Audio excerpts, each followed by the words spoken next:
नमस्कार। द देसी अड्डा पर आपका स्वागत है। मैं हूं राकेश तिवारी। देखिए, आज मैं आपके सामने उस नेता की चर्चा करने वाला हूं जो सिवान के साहिब कहे जाने वाले पूर्व सांसद मरहूम मोहम्मद शहाबुद्दीन के विरोध के सबसे बड़े चेहरा है। शहाबुद्दीन को तो भले ही वे चुनावी मात नहीं दे पाए, पर उनके परिवार को सबसे पहले इन्होंने ही पटकनी दी थी। ये वही नेता हैं जो सिवान में जब कोई शहाबुद्दीन के खिलाफ खड़े होने की हिम्मत नहीं करता था, तब वे शहाबुद्दीन को चुनौती दिए, और चुनौती भी ऐसा दिए कि जब तक उन्हें चुनावी राजनीति में पराजित नहीं किया, तब तक पीछे नहीं हटे। उस शख्स का नाम है ओम प्रकाश यादव। ओम प्रकाश यादव की चर्चा आज इसलिए हो रही है क्योंकि ओम प्रकाश यादव को अब लगता है कि बीजेपी में उनका स्पेस कम हो रहा है, और इसलिए वे लगातार कई बार बीजेपी के खिलाफ भी बोलते हैं, बीजेपी के पक्ष में भी बोलते हैं। अभी वे बीजेपी में ही हैं और विधानसभा चुनाव लड़ने के लिए तैयार हैं। वे सिवान विधानसभा क्षेत्र से टिकट भी चाहते हैं, लेकिन कहीं ना कहीं से ये डर है कि कहीं इस बार भी टिकट उनका न कट जाए। तो क्या ओम प्रकाश यादव के किस्मत में यही लिखा है कि जब वे बगावत करके चुनाव लड़ेंगे तब वे जीत जाएंगे? भले समर्थन से वो जीते या न जीते, पार्टी के टिकट पे वे जीते या न जीते, बगावत जब जब ओम प्रकाश यादव ने की है, उनको सफलता मिली और वे राजनीति में आगे बढ़े। आज इन्हीं सभी बातों की चर्चा होगी कि ओम प्रकाश यादव, जो एक पंचायत के मुखिया थे, जो एक छोटे से कार्यकर्ता से किस तरह से सांसद तक की कुर्सी पाई, और फिर आज एक विधानसभा के टिकट के लिए प्रयासरत है।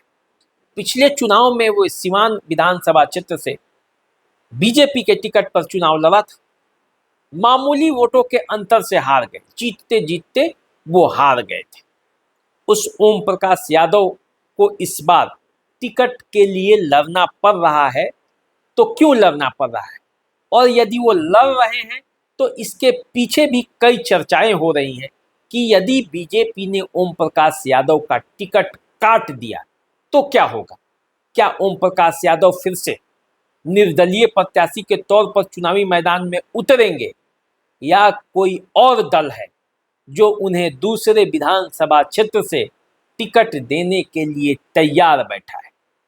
क्या होने वाला है ये तो नवंबर में पता चलेगा, जब चुनाव होगा। चुनाव के पहले टिकटों का वितरण होगा, और यदि टिकट नहीं मिलेगा तो ओम प्रकाश यादव क्या करेंगे वो अलग बात है।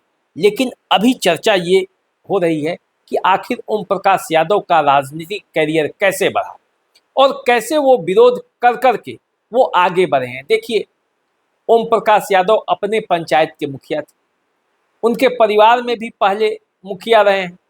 उसके बाद ओम प्रकाश यादव जो हैं, उनका राजनीतिक करियर जो शुरू होता है, उनके पहले राजनीतिक गुरु विजय शंकर दुबे माने जाते हैं। विजय शंकर दुबे जो रघुनाथपुर के विधायक थे, कांग्रेस के बड़े नेता, अभी भी महाराजगंज से विधायक हैं, वो ओम प्रकाश यादव के पहले राजनीतिक गुरु थे।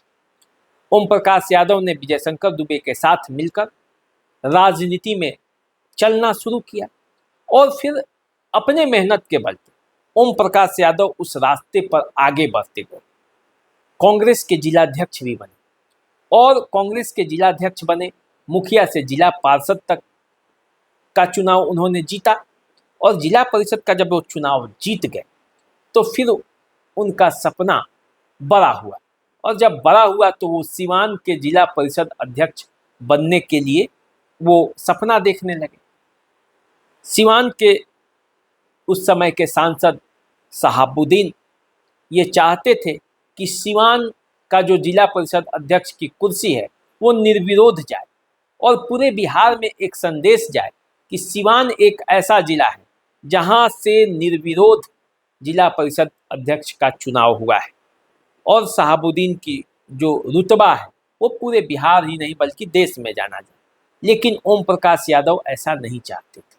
ओम प्रकाश यादव ऐसा कहते थे कि लोकतंत्र में निर्विरोध का कोई स्थान नहीं है, लोकतंत्र में चुनाव लड़ने का हक सबको है, जीत हो हार हो जो भी हो, लेकिन ऐसा शहाबुद्दीन चाहते नहीं थे। तो ओम प्रकाश यादव ने भी हाथ पांव मारना शुरू किया और वो पहुंच गए महाराजगंज के सांसद प्रभुनाथ सिंह के पास। प्रभुनाथ सिंह और ओम प्रकाश यादव की जो जोड़ी है वो काफ़ी सफल होने लगी। ओम प्रकाश यादव प्रभुनाथ सिंह के साथ उठने बैठने लगे। प्रभुनाथ सिंह को भी सीवान में एक नेता की जरूरत थी जो शहाबुद्दीन को चुनौती दे सके। तो ऐसे में समीकरण जब सेट हुआ तो ओम प्रकाश यादव जिला परिषद अध्यक्ष के चुनाव लड़ने के प्रत्याशी बने। अब जब प्रत्याशी बने, विरोध किया और उस विरोध का नतीजा ये हुआ कि चुनाव में जब वो ओम प्रकाश यादव जब बाहर निकल रहे थे तो शहाबुद्दीन जो निर्विरोध चुनाव चाहते थे उन्होंने ओम प्रकाश यादव को एक चाटा मार दिया। और ये इतना शहाबुद्दीन का करना था कि ओम प्रकाश यादव शहाबुद्दीन विरोध के नायक बनकर उभर गए। अब शहाबुद्दीन के जितने विरोधी थे वो ओम प्रकाश यादव के पीछे हो गए, पीछे पीछे चलने लगे। ओम प्रकाश यादव को बैकिंग सपोर्ट जिसे कहते हैं वो मिलने लगा। तो एक पहला विरोध जो है वो कांग्रेस से जनता दल यूनाइटेड में आए तो यहाँ उनको जिला परिषद अध्यक्ष के लिए पूरा एनडीए खेमा जो है वो समर्थन में उतर आया और शहाबुद्दीन विरोध के जितने भी लोग थे ओम प्रकाश यादव के पीछे हो गए। तो बगावत का फल उन्हें मिला और वो पूरे जिले ही नहीं बल्कि बिहार में अब वो चर्चा में आने लगे और इसका नतीजा ये हुआ कि 2004 में ओम प्रकाश यादव को जनता दल यूनाइटेड ने लोकसभा का प्रत्याशी बना दिया। जहां प्रत्याशी किसी दल को मिलता नहीं था वहां ओम प्रकाश यादव जनता दल यूनाइटेड के प्रत्याशी बनके जब चुनावी मैदान में उतरे तो उन्होंने शहाबुद्दीन को चुनौती दी। चुनौती जबरदस्त थी, ऐसा लग रहा था कि ओम प्रकाश यादव चुनावी बाजी जीत भी सकते हैं, लेकिन शहाबुद्दीन की पकड़ जमीन पर थी, उनके कार्यकर्ता थे। शहाबुद्दीन खुद इस बात में सक्षम थे कि किस तरह से चुनावी रणनीति बनाया जाए। आज तक उन्होंने कोई चुनाव हारा नहीं था, इसलिए 2004 में जो रणनीति मोहम्मद शहाबुद्दीन ने बनाई उस रणनीति पर वे फिट हो गए और चुनाव में जीत गए। ओम प्रकाश यादव को चुनावी हार मिली। हार के बाद उनके घर पे गोलियां भी चली, लेकिन ओम प्रकाश यादव ने हिम्मत नहीं हारी। ओम प्रकाश यादव बगावत का जो झंडा है उसको सीवान में बुलंद करते रहे। शहाबुद्दीन के विरोध के सबसे बड़े चेहरा बनकर वो सीवान में उभर गए और अब चर्चा उनकी इस तरीके से होने लगी कि जब भी शहाबुद्दीन विरोध का कोई भी नेतृत्व करने की बात होती थी तो वो ओम प्रकाश यादव सामने खड़े होते थे। उस समय सीवान में किसी की हिम्मत नहीं होती थी शहाबुद्दीन के सामने खड़े होने का और उन्हें नाम से बुलाने का भी, लेकिन ओम प्रकाश यादव एक इकलौता ऐसे शख्स थे जो बिना किसी गोलीबारी के, बिना किसी हथियार के, बिना किसी तामझाम के वो सीवान में आते थे, जाते थे, लोगों के पैर छूकर प्रणाम करते थे और बगावत का झंडा बुलंद करते थे।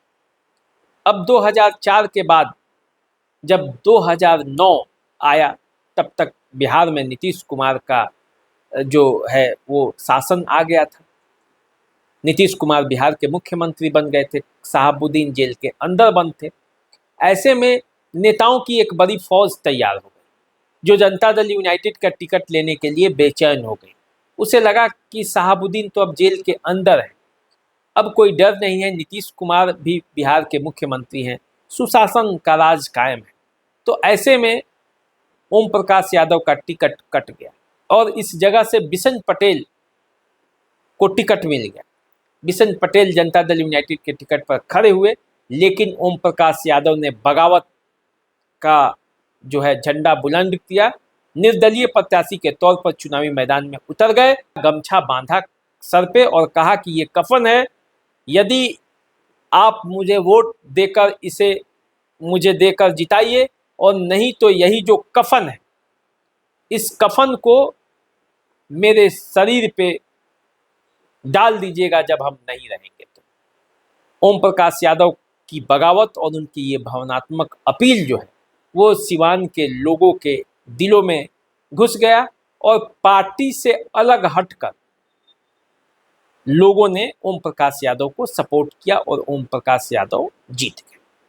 अब देखिए, ओम प्रकाश यादव जैसे ही जीते, उस समय केंद्र में कांग्रेस की सरकार बनी, तो वो कांग्रेस के साथ चले गए, उसको सपोर्ट करने लगे, उसको समर्थन देने लगे। 2014 आते आते ओम प्रकाश यादव कांग्रेस के साथ बगावत कर दी। कांग्रेस के साथ बगावत कर हुए बीजेपी में आ गए, बीजेपी में शामिल हो गए और बीजेपी के टिकट पर चुनाव लड़े, फिर वो चुनाव जीत गए। हालांकि वो निर्दलीय सांसद ही रहे थे, कांग्रेस की सदस्यता नहीं ली थी, लेकिन कांग्रेस के हर गतिविधि में उस सब में वो शामिल होते थे। लेकिन 2014 में उन्होंने कांग्रेस का साथ छोड़ा और बीजेपी में शामिल हुए बगावत कर, और उसका नतीजा हुआ कि वो चुनाव फिर से जीत गए। 19 का जब चुनाव आया तो यह सीट बीजेपी से जनता दल यूनाइटेड के खाते में चली गई। ओम प्रकाश यादव बगावत नहीं किए तो नतीजा ये हुआ कि जनता दल यूनाइटेड यहाँ से चुनाव जीत गई, कविता सिंह यहाँ से चुनाव जीती और ओम प्रकाश यादव राजनीति में फिर वो पीछे रह गए। 20 का चुनाव आया विधानसभा का और इसमें बीजेपी का टिकट उन्हें मिला, मामूली वोटों के अंतर से वो हार गए।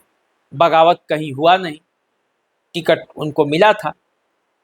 अब ऐसा लग रहा है कि उनके टिकट पर संकट के बादल हैं, क्योंकि चर्चा जो हो रही है सिवान में, खुद ओम प्रकाश यादव इस बात को लेकर सशंकित रहते हैं।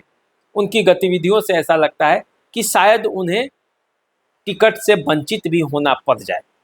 ऐसी परिस्थिति में वो प्रशांत किशोर से भी जाकर मिले हैं और भी नेताओं से वो मिलते हैं, दूसरे पार्टी के दूसरे दलों से। ऐसा चर्चा है कि वो चाहते हैं कि यदि बीजेपी से टिकट नहीं मिलेगा तो वो चुनाव तो लड़ेंगे, मानेंगे नहीं, बगावत करेंगे। इस बार बगावत का झंडा बुलंद करेंगे और जब वो बगावत करेंगे तो वो चुनाव जीतेंगे भी। क्या यही उनके किस्मत में है? और इसीलिए ये चर्चा है कि दरौंदा विधानसभा क्षेत्र से आरजेडी उन्हें टिकट दे सकती है। आरजेडी के संपर्क में वे हैं और ऐसा सूत्र बता रहे हैं कि ओम प्रकाश यादव के जो संबंधी हैं अवध बिहारी चौधरी, वो इसकी पैरवी कर सकते हैं। तो देखिए सिवान की राजनीति में क्या होने वाला है। ओम प्रकाश यादव क्या बीजेपी में रह जाएंगे? बीजेपी क्या उनको टिकट दे देगी या वो फिर बगावत करेंगे? जैसा कि मैंने शुरू में बताया कि क्या उनके किस्मत में यही है कि बगावत जब करेंगे तो चुनाव जीतेंगे? क्या ये सत्य साबित होगा या फिर ओम प्रकाश यादव राजनीति में अब उनका दिन लद गया, अब नए लोग ही इसमें स्थान पाएंगे और नया करिश्मा करेंगे? देखिए क्या होता है, इसके लिए आपको थोड़ा इंतजार करना पड़ेगा, क्योंकि अभी कोई बात करना जल्दीबाजी होगी। जैसे ही चुनाव की तिथि का घोषणा होगा, पार्टियां अपने गठबंधन घटक दलों के साथ सीटों पर फैसला करेगी, टिकटों का वितरण होगा, उसके बाद कुछ पता चलेगा कि आखिर ओम प्रकाश यादव क्या कदम उठाते हैं, और यदि वो कोई कदम उठाते हैं तो उसके पीछे जनता कितनी खरी होती है। तो चलिए आप हमारे साथ बने रहिए, देखते रहिए द देसी अड्डा। चैनल को सब्सक्राइब कर लीजिए। यदि आप फेसबुक पे हमें देख रहे हैं तो फॉलो कर लीजिए हमें। अभी दीजिए इजाज़त, नमस्कार।